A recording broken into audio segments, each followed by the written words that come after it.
The Night Before New Year's by Natasha Wing, illustrated by Amy Wummer. 'Twas the last day of December, what we call New Year's Eve. A whole year had flown by. It was hard to believe. We were pretty excited. Our puppy was too. We cheered, out with the old and in with the new. "Oh, please," I begged, "can we stay up till midnight? For this one special evening," my parents told us. All right. So we drove to the store to buy party supplies, hats, horns, and poppers, and sparkly bow ties. At home we put up all the streamers and balloons, silver glitter and gold stars to twinkle up our rooms. A banner was hung by the ceiling with care, in hopes that baby New Year soon would be there. We gathered for dinner, a grand late-night feast, all our family favorites. I ate 3 cupcakes at least. With a clink of our glasses, we all gave a toast, making New Year's resolutions. My dad had the most, but I couldn't come up with one single vow. "That's okay," said Mom. "You don't have to right now." After dinner was done, we played checkers and charades, then broke out the cards for a long game of spades. We shared fond memories. Oh, there were dozens. Holidays, camping trips, and new baby cousins. Our eyelids were droopy, so we ducked out for fresh air. Then came in to watch the crowd lining Times Square. "One more hour," said Dad, "till the New Year is here."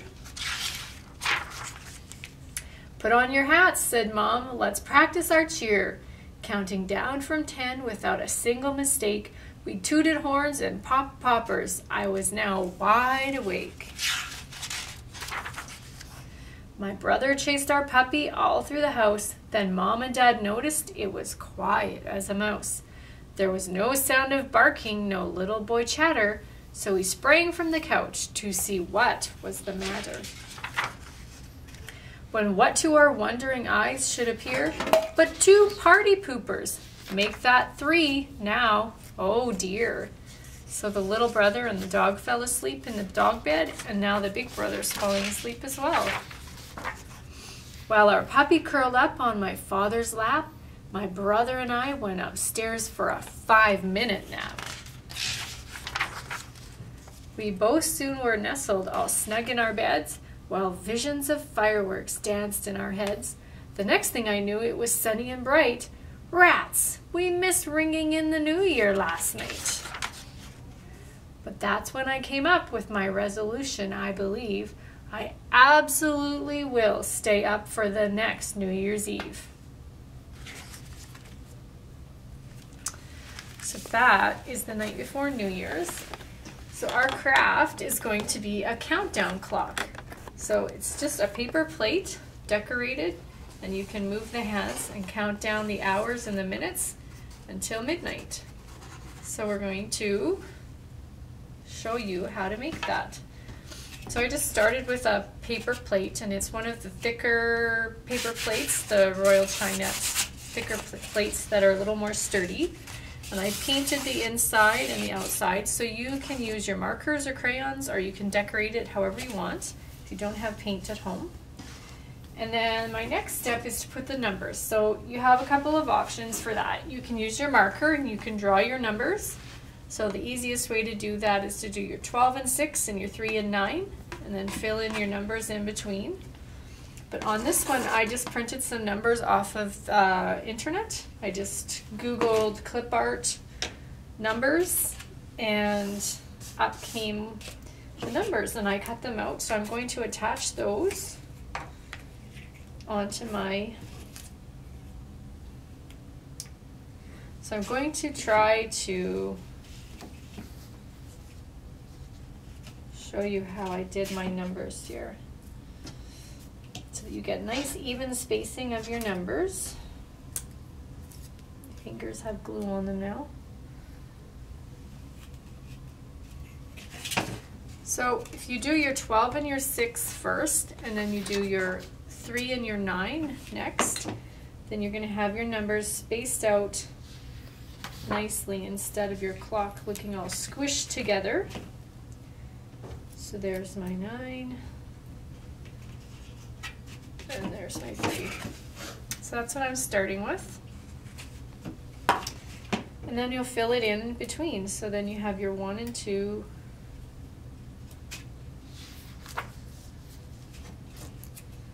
So I just used my scissors to cut these out after I printed them. If you have a printer, if you don't have a printer, just use your marker.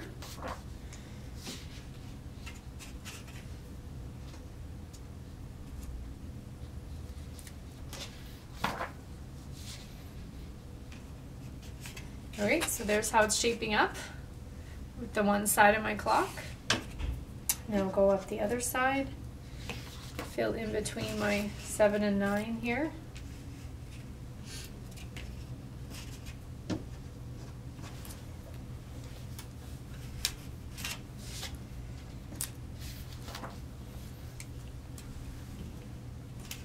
All right, so on my last number. All right, so there's my set of numbers. Going all the way around. The next thing I did was I punched holes around the outside. So I've done that a little bit, but I'll just show you how I do it. So I just do it right on the very edge of my paper.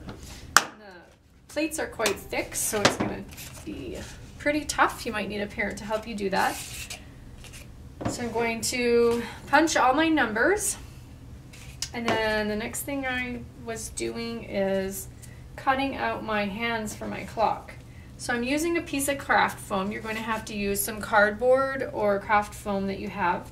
So any piece of cardboard, maybe something as thick as a cereal box might work, and you could color it in your color, or you can use your craft foam. And then I'm using one of these little fasteners.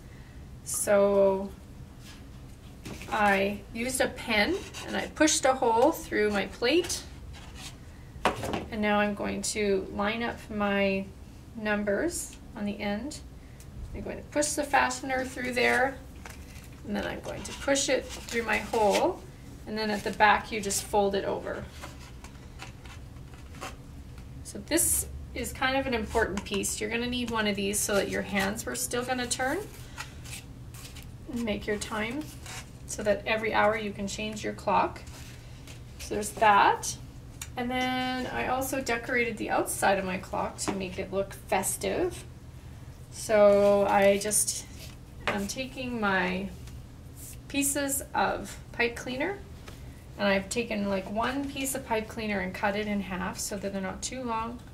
And I just wrap it around a pen or a pencil, or even your finger if you can. And then I just straighten it out a little, and it just makes like a little swirl. So I'm going to twist that on there. So I'm going to go through and do my whole clock with my decorative pieces here. So twist it around your pen, stretch it out a little, and then attach it to your clock. So keep doing that. You've filled out all your decorative spots on your clock.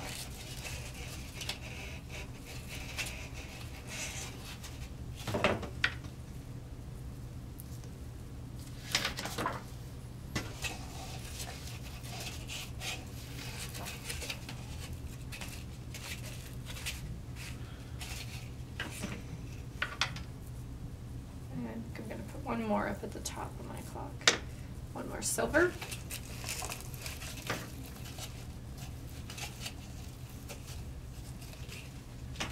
And then I'm just going to fill in all my other spots. So twist.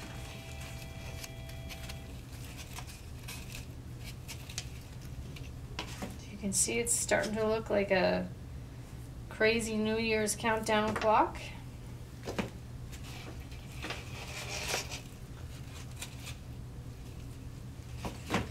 You can really add as many pieces of pipe cleaner as you want. You can do more or less. Or you don't even have to do the pipe cleaner. You can just decorate around the outside of your clock as well. But since New Year's is always stuff that's glittery and shiny, I like the idea of putting some decorations on there.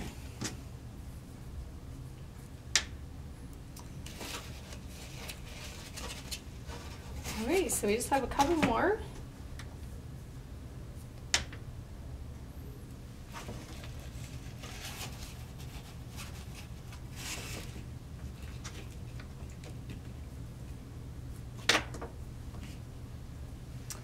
So here's my last one.